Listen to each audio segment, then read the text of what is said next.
অনেক বছর আগে এক শান্ত ও সমৃদ্ধ রাজ্যে এক রাজকন্যার জন্ম হয়। রাজ্যের মানুষেরা অত্যন্ত আনন্দিত হয়েছিল। রাজকন্যার জন্মে পূর্বাভাস দিয়েছিল যে তিনি রাজ্যে সৌভাগ্য ও শান্তি বয়ে আনবে, কিন্তু তার জন্মের পর থেকে অদ্ভুত কিছু ঘটতে শুরু করে। রাজকন্যা আরাধ্যা জন্মের পরে রাজ্য জুড়ে অদ্ভুত এক গুজব ছড়িয়ে পড়ে। তার পেটের মধ্যে নাকি সাপ বাস করে। এটি কেবল একটি গুজব মনে হলেও আশ্চর্যজনকভাবে রাজকন্যা বড় হতে থাকলে তার আশেপাশে সাপের ছায়া প্রায় দেখা যেত। রাজমহলের ঝোপঝাড়ের মধ্যে সাপের হিস শোনা যেত, এমনকি তার ঘুমানোর ঘরেও মাঝে মাঝে সাপের চামড়া পাওয়া যেত।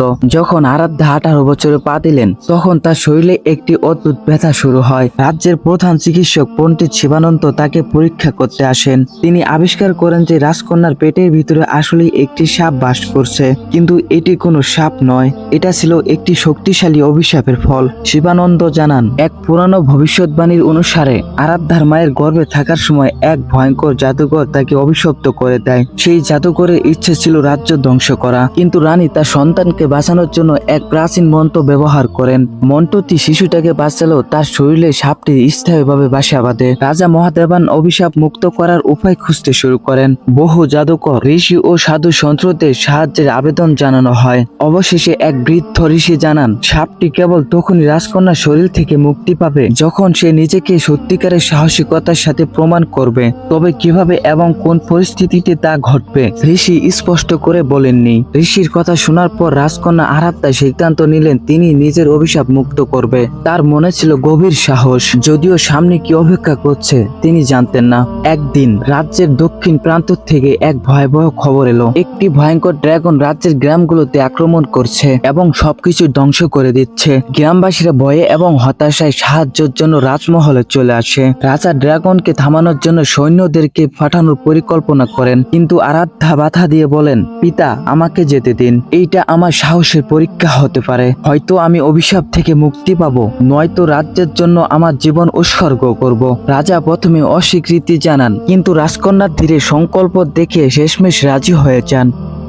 আরাধ্যা তার তলোয়ার, ঢাল এবং সোনার খাঁচায় ভরা একটি বিশেষ মণি নিয়ে ড্রাগনের গুহার দিকে যেতে থাকে। গুহাটি গভীর অন্ধকার। ভিতর থেকে ড্রাগনের গর্জন শুনে যে কোনো সাহসী যোদ্ধার মন কেঁপে উঠত। তিনি যখন গুহার ভিতরে পৌঁছান, তখন ড্রাগন তার সামনে হাজির হন। বিশাল আগুন ওগ্রানো ড্রাগন তাকে ভয় দেখানোর জন্য গর্জন করে, কিন্তু আরাধ্যা অটল থাকে। তোমার ভয় আমাকে আটকাতে পারবে না, আরাধ্যা বলে। আমি এখানে আমার রাজ্যকে রক্ষা করতে এবং আমার নিজের ভাগ্য বদলাতে এসেছি।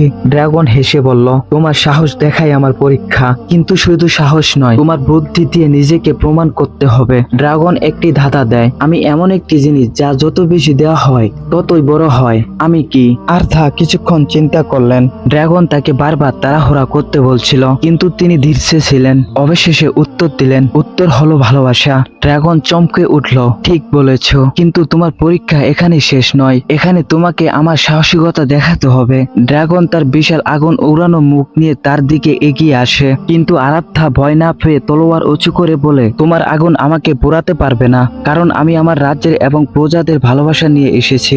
এই কথা বলার সাথে সাথে একটি আশ্চর্যজনক ঘটনা ঘটে। ড্রাগন হঠাৎ করে ছোট হয়ে একটি সাপে পরিণত হয়। সেই সাপটি দ্রুত আরাধ্যার শরীরে প্রবেশ করে এবং দ্রুত তার পেট থেকে বের হয়ে চলে যায়। সাপটি বের হয়ে আসার পর ধীরে ধীরে একটি স্বর্ণময় আলোতে পরিণত হয়। সেই আলো থেকে একটি কণ্ঠ শোনা যায়, তোমার সাহস, ভালোবাসা এবং বুদ্ধি তোমাকে মুক্তি দিয়েছে, এবার থেকে তুমি এবং তোমার রাজ্য শান্তিতে থাকবে। আরাধ্যা ক্লান্ত হয়ে উঠল, তার মুখে একটি তৃপ্তির হাসি ফুটে ওঠে। তিনি ড্রাগনের গুহা থেকে ফিরে আসেন এবং পুরো রাজ্য তাকে বীরের মতো গ্রহণ করে নেয়। অভিশাপ মুক্তি হওয়ার পর রাজকন্যা আরাধ্যা শুধু নিজের জন্যই নয়, আশেপাশে রাজ্যেও শান্তি ও সৌভাগ্যের প্রতীক হয়ে ওঠেন। তার গল্প যুগ যুগ ধরে মানুষের মনে সাহস ও বুদ্ধির প্রেরণা জাগায়। সো গাইস, আজকের গল্পটি এই জায়গায় সমাপ্ত। গল্পটা কেমন হচ্ছে অবশ্যই কমেন্টে জানাবেন। গল্পটা অনেকটা ভালো হয় নাই, কারণ ভাই ভয়েস ঠিক মতো দিতে পারতেছি না, বৃষ্টির কারণে মানে খুব প্রবলেমে আছি। একটা 5 থেকে 7 মিনিটের ভিডিও বানাইতে আমার 2-3 দিন চলে গেছে, মানে খুব প্রবলেমে পড়ছি, খুব ঝামেলা। 3 দিন যদিও না যায়, ফুল একটা দিন চলে যায়, 24 ঘন্টা চলে যায়, কিন্তু সারাদিন যদি ভিডিও বানাই তাও ভিডিও বানানো হয় না, তারপরের দিন আবারও বানানো লাগে, মানে ওই এক ভিডিওটাই। তাই ওগুলো কথা সাইডে দেই। ভিডিওটি কেমন হয়েছে অবশ্যই কমেন্টে জানাবেন। ভিডিওতে লাইক, চ্যানেলটাকে সাবস্ক্রাইব করে দেবেন, কারণ এরকম ভিডিও নতুন নতুন চ্যানেল অবশ্যই কমেন্টে কিন্তু জানাবেন এরকম ভিডিও আরো চান কিনা।